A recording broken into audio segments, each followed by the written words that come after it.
Давайте теперь у нас есть следующий доклад. Доктор Саджал Дей, он преподаватель и координатор кафедры русских исследований Университета английского и иностранных языков Шиллонг в Индии.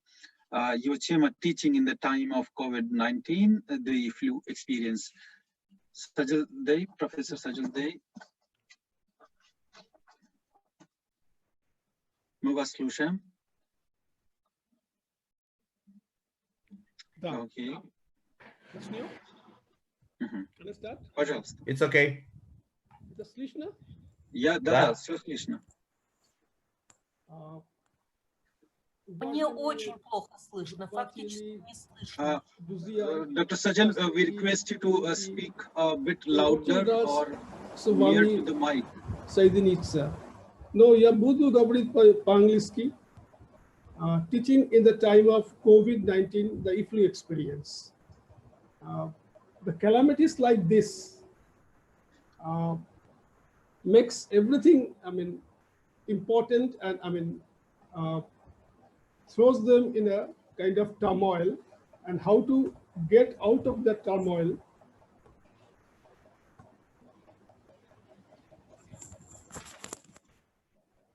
And how to tackle the problem of teaching during the time of this lockdown.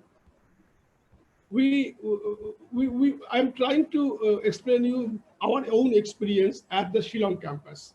The Hyderabad campus might have done it differently, but how we did it. As you know, one of the markers of a truly educated person is how she reacts and adapts to a changed environment. Because environment changes are the only constant in this ephemeral world, and we have to cope up with it. But drastic changes in the environment like this present pandemic are not always predicted. We know that 200 countries in the world has been affected. Thousands of people died. Lakhs of people has been affected. The world is shut down. Planes are grounded. Vehicles are off the street. Universities are closed. So what do? Should we stop the entire teaching learning process too? We thought otherwise. We thought of some alternatives that can be taken up in this crucial time so that we don't lose time, even our students don't lose time. It appeared that the alternative modes of teaching and learning are the new mantra, new way right now. So that was even the direction of our authorities, that concentrate on online teaching, e-learning, distance education with the latest digital technology. But our authorities were very, very strict about it, that started immediately and do it. They said do it. As you know, desperate situations require desperate measures. First of all, we had to vacate all the hostels because there are hundreds of students staying there. So we had to vacate all of them. Students were asked to leave the hostels in 3 days and go home.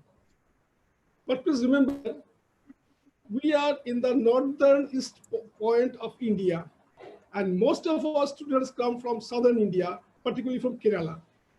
So for them to go back 3,000 kilometers is a really difficult task. It takes 3 days, and getting, planes is very, going by plane is very, very costly. Not all can afford that. Still, somehow with the help of the government and some aircrafts, we managed it. Now, teachers were asked to start the online classes immediately, as it was considered to be safe to work from home than outside. We agreed. But again, there are problems, as I was telling you. Majority of the students live 3,000 kilometers away, and not all of them were ready to go back. So some stayed back with some friends in Shillong or the nearby states. And not all of them come from affluent families, as I told, so they couldn't manage to get the plane. Some of them even moved to private hostels with bare minimum facilities. So connection is the problem from there. And once even they go home, it is very difficult for them to bring, for us to bring them back to study mode.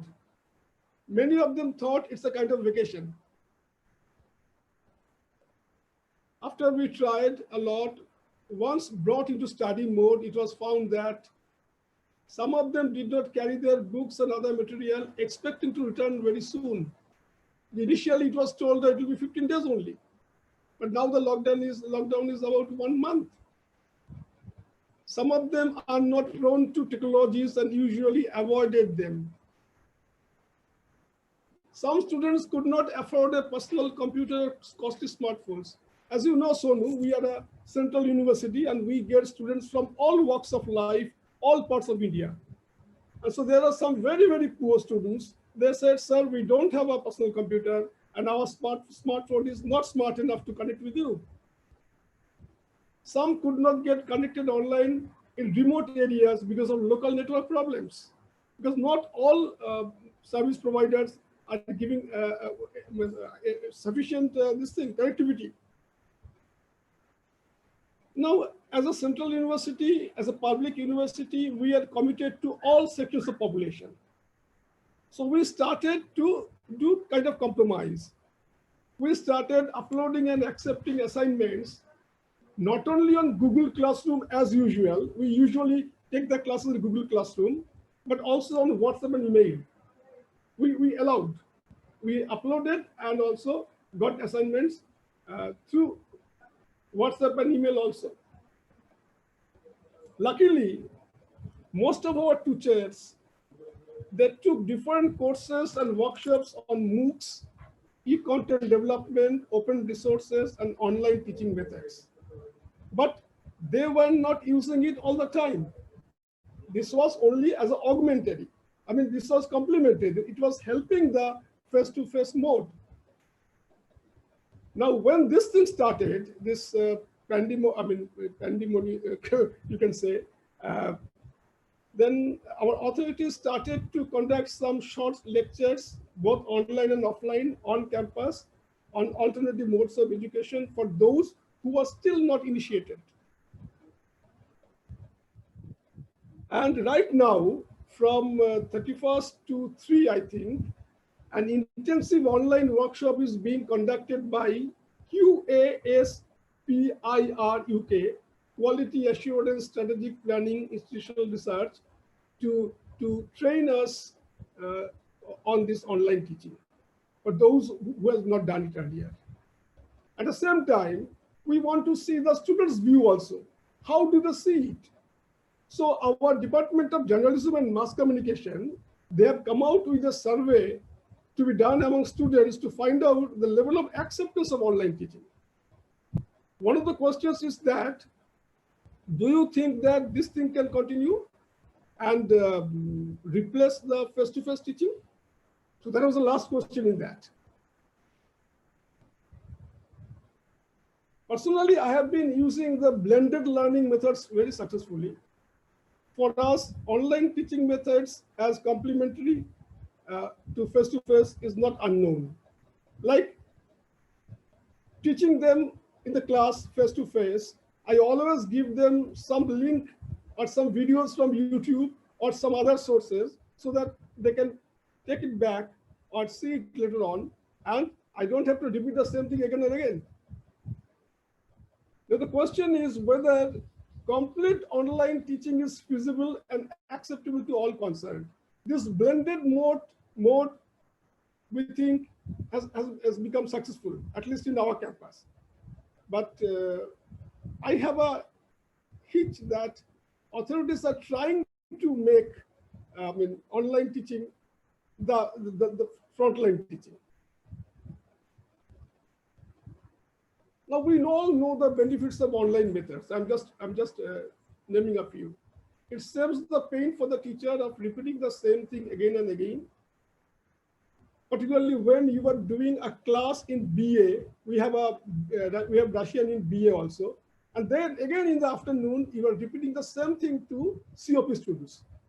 It's very difficult to repeat the same thing in the same day again and again. Students can watch the videos and practice at their own free time. That flexibility is there. The technology is there for that only. And it is particularly effective for vacation time learning and assignment. I always tell my students, we have a 2 months vacation during winter because winter is very severe in our part. So I always tell them, do not leave your books and go for other things during the vacation time. Please spare 1 hour every day. And then at that time, apart from books, this tool is very helpful. It gives the students chance to hear native Russian voice, pronunciation, diction also, which I cannot personally give them. And that pronunciation, diction, they can replicate and follow. And as also allow them to think out of the box and beyond the prescribed textbook and syllabus, because often we select videos which are not exactly connected to our syllabus or textbook. So in the end, to make online teaching modes to be fully successful, what I think is that internet connectivity is to be there at each and every remote part of India. Some of the students who has gone back to some remote parts of Kerala, they find it difficult to connect during the Google class. Either it is disturbed or it is not connecting at all. Number 2, internet service providers has to provide good and uninterrupted connectivity everywhere. The government has to ensure that if they want to make the online teaching frontline teaching. Training even the students community to be able to reap benefits of this new mode. See, human being will resist every change, every abrupt change. You have to slowly make them understand. Some of our students are still not ready to accept this mode. So we must train them to provide liberal scholarships and or equipments, laptops to economically backward students. I know there are scholarships of different kinds, but still I see some of my students are saying, sir, I don't have a laptop or a good smartphone to connect to you. And lastly, changing the overall mindset of all concerned towards latest technology. I must say there are some teachers also who are not very comfortable with this new mode or new thing. They're very happy with the old mode of teaching, going to the board. They're very good teacher. I'm nothing against them. They're very, very good teacher, lecturing, writing on the board, and they're happy with that because they got success with that. The last word from my side is, can or should online teaching mode totally replace face-to-face mode? It's $1 trillion question. Thanks for your kind attention.